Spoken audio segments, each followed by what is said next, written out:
প্রধানমন্ত্রী নরেন্দ্র মোদীর রাস্তা ধরে এবার বাংলাতেও কনভয়ে কাটছাঁট। মুখ্যমন্ত্রী শুভেন্দু অধিকারী নিজের কনভয়ের গাড়ির সংখ্যা কমানোর সিদ্ধান্ত নিয়েছেন বলে প্রশাসনিক সূত্রে খবর। নিরাপত্তার জন্য যতটা প্রয়োজন ততটুকুই থাকবে কনভয়। জ্বালানি সাশ্রয় ও সংযমের বার্তা দিতেই এই পদক্ষেপ বলে মনে করা হচ্ছে। একই সঙ্গে বৈদ্যুতিক গাড়ির ব্যবহার বাড়ানোর দিকেও জোর দেওয়া হচ্ছে। জ্বালানি সাশ্রয়ের বার্তা দিতে প্রধানমন্ত্রীর পথেই হাঁটলেন মুখ্যমন্ত্রী শুভেন্দু অধিকারী। সূত্রের খবর, নিজের কনভয়ের গাড়ির সংখ্যা কমানোর সিদ্ধান্ত নিয়েছেন শুভেন্দু।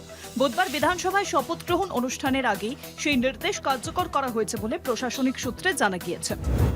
মোদীর পথেই শুভেন্দুর কনভয় কমছে গাড়ি।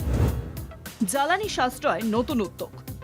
প্রধানমন্ত্রী নরেন্দ্র মোদী বুধবারই নিজের কনভয়ের গাড়ির সংখ্যা প্রায় অর্ধেক করার সিদ্ধান্ত নিয়েছেন।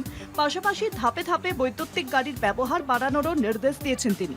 নতুন গাড়ি না কিনে তার কনভয় ইভি বা বৈদ্যুতিক গাড়ি নির্ভর করার উপর জোর দেওয়া হয়েছে বলে সূত্রের খবর। প্রধানমন্ত্রীর এই উদ্যোগের পর বিজেপি শাসিত একাধিক রাজ্যেও একই পথে হাঁটার আলোচনা শুরু হয়েছে।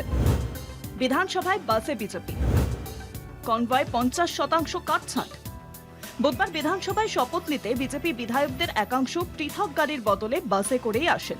জ্বালানি সাশ্রয় এবং ব্যয় সংযমের বার্তা দিতেই এই উদ্যোগ বলে দাবি বিজেপি নেতৃত্বের। সূত্রের খবর, মুখ্যমন্ত্রীর কনভয় নিরাপত্তার জন্য যতগুলি গাড়ি অত্যাবশ্যক শুধুমাত্র ততগুলিই রাখা হবে। অতিরিক্ত গাড়ি কমানোর বিষয়ে ইতিমধ্যেই সংশ্লিষ্ট কর্তৃপক্ষকে নির্দেশ দেওয়া হয়েছে।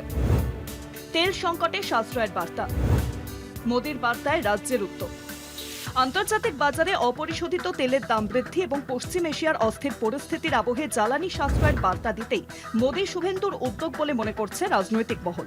প্রশাসনিক ব্যয় কমানো এবং পরিবেশ বান্ধব ব্যবস্থার উপর জোর দিয়েই সরকার নতুন বার্তা দিতে চাইছে বলে মত রাজনৈতিক পর্যবেক্ষকদের। কনক দাশগুপ্তের রিপোর্ট, কলকাতা টিভি।